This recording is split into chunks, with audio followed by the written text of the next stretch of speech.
Shalom, Bapak, Ibu, dan Saudaraku yang dikasihi Tuhan. Hari ini kita sama-sama mau belajar kebenaran firman Tuhan dengan tema mengenakan Yesus sebagai senjata terang. Menjadi orang Kristen yang benar tidak berbicara tentang atribut-atribut rohani yang dipakai atau ditampilkan oleh orang tersebut. Menjadi orang Kristen yang benar tidak ditentukan ketika orang itu memakai kalung dengan bandul salib yang besar, ataupun memakai cincin dan gelang dengan tulisan-tulisan ayat tertera di sana. Juga tidak ditentukan oleh banyaknya salib yang digantung di dalam rumah orang tersebut. Dan tidak ditentukan juga oleh berbagai atribut rohani seperti stiker-stiker di mobil, ataupun logo-logo Kristiani yang ditempel di berbagai barang pribadi. Bahkan foto profil atau logo WhatsApp yang ada gambar dan ayatnya. Tetapi menjadi orang Kristen yang benar adalah ketika orang tersebut mengenakan Tuhan Yesus sebagai perlengkapan senjata terang dalam hidupnya. Mari kita membaca dengan teliti ayat berikut ini. Roma pasal 13 ayatnya yang ke-14. Demikian bunyi firman Tuhan. Tetapi kenakanlah Tuhan Yesus Kristus sebagai perlengkapan senjata terang, dan janganlah merawat tubuhmu untuk memuaskan keinginannya. Amin. Saudaraku yang dikasihi Tuhan, perlu kita cermati bahwa firman Tuhan ini memerintahkan setiap kita untuk mengenakan Tuhan Yesus Kristus sebagai perlengkapan senjata terang. Dan juga setiap kita ini tidak boleh merawat tubuh kita untuk memuaskan keinginannya. Ini berarti apa, saudara? Berarti setiap kita tidak boleh menuruti keinginan-keinginan mata, keinginan daging, keangkuhan hidup kita yang selalu dipengaruhi oleh dunia dan apa yang ada di sekitar kita. Jika kita memahami kebenaran ini, maka kedua perintah dalam firman Tuhan ini tidak bisa dikerjakan hanya sekali saja, atau tidak bisa dikerjakan dalam sekian waktu saja, melainkan harus terus-menerus dikerjakan dan diperjuangkan setiap hari, bahkan di setiap waktu dan seumur hidup kita. Jadi, mengenakan Yesus Kristus sebagai perlengkapan senjata terang itu bukan cuma kalau hari Minggu pas kita lagi ke gereja, kita bergaya seperti orang yang suci dan saleh, bergaya supaya tampak seperti Yesus yang sabar dan lemah lembut. Tetapi ketika keluar dari gereja, maka kita tidak lagi mengenakan Kristus sebagai perlengkapan senjata terang, dan kita mulai berbicara seenaknya, berkata jorok, berbohong, menipu, marah-marah, dan melakukan berbagai aktivitas sesuka hati kita, seperti menebar hoaks, gibah atau ngomongin orang, menjelek-jelekan orang lain, flexing atau pamer, dan lain sebagainya. Dan kita melakukan segala kegiatan untuk memuaskan keinginan dan hawa nafsu kita dengan berbagai hiburan, wisata, kuliner, dan lain-lain, sehingga hidup kita tidak lagi berfokus pada kepentingan Tuhan dan kehendaknya. Padahal firman Tuhan berikut ini sudah mengingatkan kita supaya kita menjadi orang benar di mata Tuhan. Mari kita baca di 2 Korintus pasal 5 ayat yang ke-15 yang berbunyi demikian. Dan Kristus telah mati untuk semua orang, supaya mereka yang hidup tidak lagi hidup untuk dirinya sendiri, tetapi untuk Dia yang telah mati dan telah dibangkitkan untuk mereka. Saudaraku, bukankah setiap kita ini sudah ditebus oleh Kristus dengan harga yang telah lunas dibayar? maka seharusnya kita semua telah menjadi milik Kristus. Dan semua kita seharusnya menjadi hamba Kristus, yang artinya setiap kita tidak lagi hidup berfokus untuk diri kita sendiri, melainkan kita hidup untuk berfokus bagi Dia, bagi kepentingan Kristus yang telah menebus kita. Nah, bagaimana caranya supaya kita hidup bagi Kristus yang telah menebus kita? Maka kita harus mengenakan Kristus Yesus sebagai perlengkapan senjata terang, saudara. Dan kita tidak boleh lagi hidup berfokus untuk memuaskan keinginan dan hasrat tubuh kita ini. Mengapa demikian, saudara? Sebab kalau kita hidup berfokus memuaskan keinginan tubuh kita, itu berarti kita hidup menurut daging. Dan celakanya, jika kita hidup menurut daging, maka kita tidak mungkin dapat hidup menurut roh huruf besar. Artinya apa? Kita tidak mungkin dapat hidup menurut kehendak Allah. Dan apa akibatnya jika kita tidak hidup menurut kehendak Allah? Yesus sendiri yang mengatakan di Matius pasal 7 ayat 21, yang berbunyi demikian. Bukan setiap orang yang berseru kepadaku, Tuhan, Tuhan, akan masuk ke dalam kerajaan sorga, melainkan dia yang melakukan kehendak Bapa-Ku yang di sorga. Saudaraku, orang yang tidak melakukan kehendak Allah bukanlah seorang hamba Kristus yang benar. Mengapa demikian, saudara? Karena moto hidup Yesus sendiri fokusnya pada kehendak Allah dan menyelesaikan pekerjaannya, seperti yang dikatakan oleh Yesus sendiri di Yohanes pasal 4 ayat 34. Demikian bunyinya.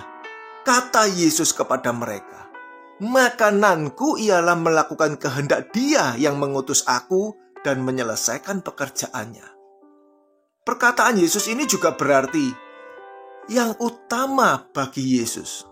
Ya, makananku itu bisa berarti yang utama bagi Yesus, yang utama bagiku, atau yang menjadi keuntungan dan yang menjadi berkat bagiku, bagi Yesus adalah ketika Dia melakukan kehendak Allah yang mengutusnya dan menyelesaikan pekerjaan Bapa bagi keselamatan jiwa, bagi keselamatan banyak jiwa. Saudaraku, ini berarti jika kita mau mengenakan Tuhan Yesus sebagai perlengkapan senjata terang, kita pun harus memiliki moto hidup yang sama dengan Yesus Kristus, Tuhan kita yang telah menebus kita, yang mana kita harus hidup untuk Dia.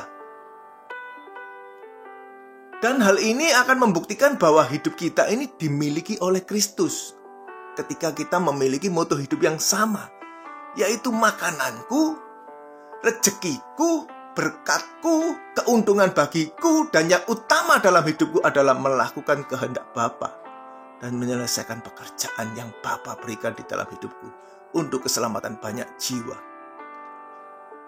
Dengan kata lain, saudara, kita ini harus memiliki spirit atau gairah yang sama dengan Kristus Tuhan kita, yang berarti kita juga memiliki roh Kristus, seperti firman Tuhan di Roma pasal 8 ayat 9. Yang berbunyi demikian. Tetapi kamu tidak hidup dalam daging, melainkan dalam roh, jika memang roh Allah diam di dalam kamu. Perhatikan baik-baik. Tetapi jika orang tidak memiliki roh Kristus, ia bukan milik Kristus. Saya ulang lagi ya. Tetapi jika orang tidak memiliki roh Kristus, ia bukan milik Kristus. Saudaraku, jelas sekali bukan? Yang menjadi tanda bahwa kita milik Kristus adalah ketika kita memiliki roh Kristus. Artinya apa? Ketika kita memiliki gairah Kristus, memiliki semangat Kristus, yang berarti kita juga memiliki pikiran dan perasaan Kristus. Jadi ini yang terpenting, saudara. Mohon diperhatikan berikut ini. Mengenakan Yesus Kristus sebagai perlengkapan senjata terang itu berarti setiap kita harus memahami ajarannya, ajaran Kristus, sehingga kita mampu mengenakan cara berpikir Kristus dan kita dapat hidup dengan mengenakan cara hidupnya. Oleh sebab itu, tadi di awal saya sudah mengatakan, mengenakan Yesus sebagai perlengkapan senjata terang haruslah dikerjakan dan diperjuangkan terus-menerus seumur hidup kita, saudara. Dan itu harus dimulai sekarang ini dengan cara terus-menerus berjuang untuk tidak merawat atau tidak menuruti hawa nafsu dan keinginan daging kita, seperti yang dimaksudkan di Roma 13 ayat 14 tadi. Dan tahukah saudara, orang yang tidak mengenakan Kristus sebagai senjata terang akan digunakan si jahat sebagai senjata kegelapan. Sekali lagi, orang yang tidak mengenakan Kristus sebagai senjata terang akan digunakan si jahat sebagai senjata kegelapan. Dan itu berarti orang yang tidak mengenakan Kristus sebagai senjata terang telah menjadikan dirinya sebagai seteru salib Kristus.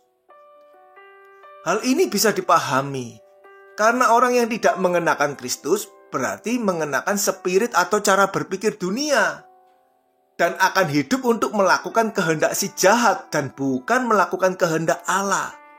Sedangkan moto hidup Kristus adalah makananku melakukan kehendak Bapa dan menyelesaikan pekerjaannya. Jadi ini tentu sangat bertolak belakang. Dan orang-orang seperti inilah yang disebut sebagai seteru salib Kristus. Nah, sekarang bagaimana supaya kita bisa mengenakan Yesus Kristus sebagai perlengkapan senjata terang? Yang pertama, janganlah mencintai dunia. Ya, janganlah mencintai dunia. Firman Tuhan berkata di Yakobus 4 ayat 4 yang berbunyi demikian. Hai kamu, orang-orang yang tidak setia. Tidakkah kamu tahu bahwa persahabatan dengan dunia adalah permusuhan dengan Allah?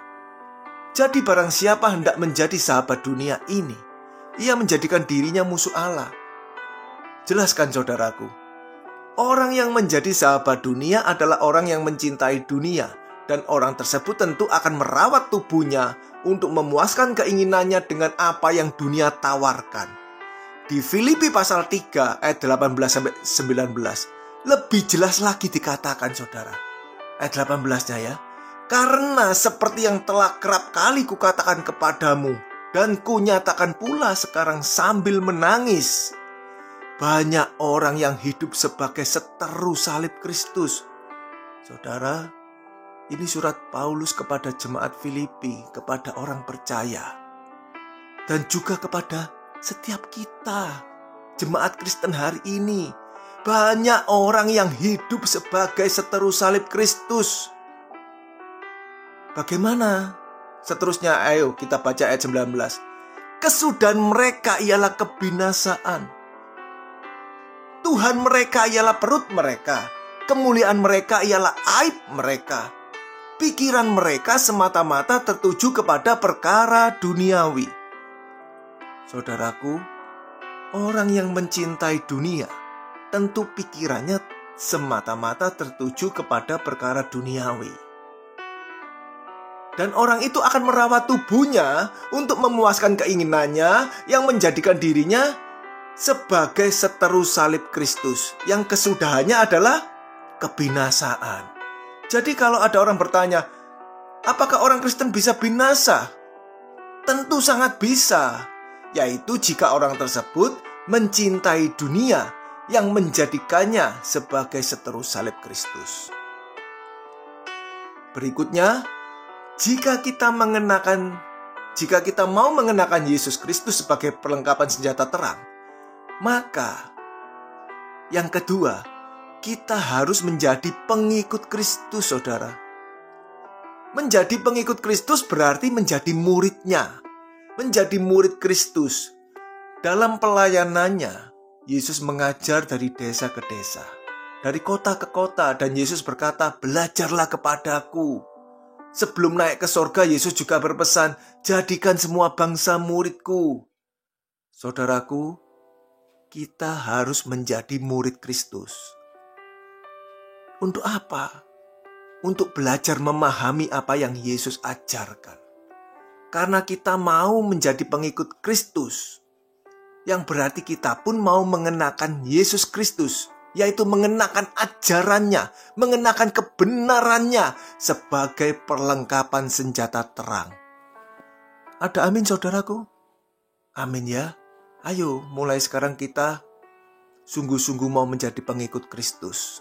Yang berarti kita harus menjadi murid Kristus, fokus hidup kita belajar untuk menyerap, memahami ajarannya dan mengenakannya di dalam hidup kita ini. Sehingga kita mengalami perubahan, yang mana kita ini dikatakan mengenakan Yesus Kristus sebagai perlengkapan senjata terang. Yang terakhir, jika kita mau mengenakan Yesus Kristus sebagai perlengkapan senjata terang, maka kita harus melakukan kehendak Bapa. Ya, yang ketiga adalah melakukan kehendak Bapa. Saudaraku, seperti Yesus Kristus yang melakukan kehendak Bapa dan taat sampai mati di kayu salibnya, maka kita pun harus memiliki gairah yang sama, memiliki roh yang sama, spirit yang sama, yaitu mau melakukan kehendak Bapa dan setia sampai akhir hidup kita, supaya kita pun dapat dibangkitkan bersama-sama dengan Kristus dan diperkenankan masuk di dalam kerajaan Bapa yang kekal. Marilah kita berjuang untuk mengenakan Tuhan Yesus Kristus sebagai perlengkapan senjata terang di dalam hidup ini, supaya nyata keadaan kita sebagai anak-anak terang, sebagai anak-anak Allah yang maha tinggi. Tetaplah berjuang dan teruslah semangat. Amin. Tuhan Yesus memberkati kita semua.